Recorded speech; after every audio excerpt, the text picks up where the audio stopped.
दोस्तों नमस्कार। मैं विपिन कुमार आप सभी लोगों का स्वागत और अभिनंदन करता हूं। दोस्तों मैं आप सभी लोगों को महंगाई के बारे में कुछ बताना चाहता हूं।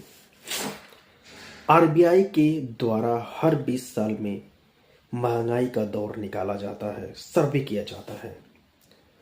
उसके सिलसिले में मैं आपसे कुछ पल बातें करना चाहता हूं।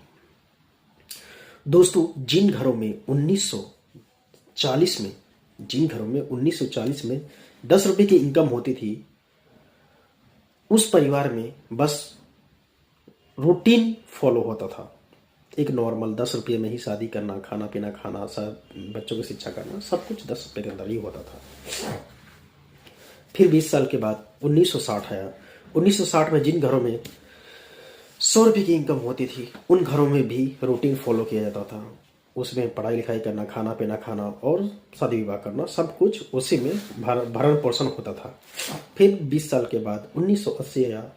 जिन घरों में 1000 की इनकम होती थी, उन घरों में भी रूटीन फॉलो ही होता था। शादी विवाह करना, खाना पीना खाना, एजुकेशन, जो भी थिंक है, सब कुछ 1000 के अंदर ही करना होता था। फिर सन 2000 आया। जिन घरों में 10,000 की इनकम होती थी, उन घरों में नॉर्मली रूटीन फॉलो किया जाता था। भरण पोषण करना, एजुकेशन, बच्चों के एजुकेशन, शादी विवाह, एवरीथिंग 10,000 के अंदर ही किया जाता था। अगर देखा जाए 1940 से लेकर सन 2000 तक बस एक एक जीरो बढ़ता गया है। 10 रुपया, 100 रुपया, 1000, 10,000, ये सब होता चला गया है। अब यहीं पे फिर महंगाई बढ़ी। सन 2020 आया। यहाँ पे 1 लाख की इनकम की जरूरत पड़ रही है एक महीने में, एक नॉर्मल फैमिली को चलाने के लिए। इतनी महंगाई बढ़ती चली गई। दोस्तों क्या इस महंगाई के अनुसार हम अपने आप को अपग्रेड कर पा रहे हैं? क्या हम इस महंगाई के साथ अपने आप को इम्प्रूव कर पा रहे हैं? क्या इस महंगाई के साथ हम अपने आर्थिक फाइनेंशियली चीज को बढ़ा पा रहे हैं? क्या अपने आप का दायरा एक फाइनेंशियली सिक्योरिटी जनरेट कर पा रहे हैं? दोस्तों सन 2020 के बाद सन 2040 आएगा। उसमें 1 लाख यहाँ पे तो वहां पे 10 लाख होगा। एक जीरो और बढ़ेगा तो 10 लाख हो जाएगा। एक नॉर्मल फैमिली चलाने के लिए कम से कम 10 लाख की जरूरत पड़ने वाली है। दोस्तों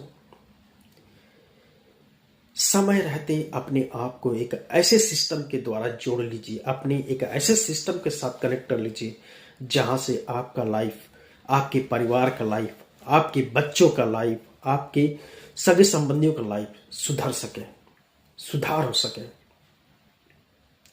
दोस्तों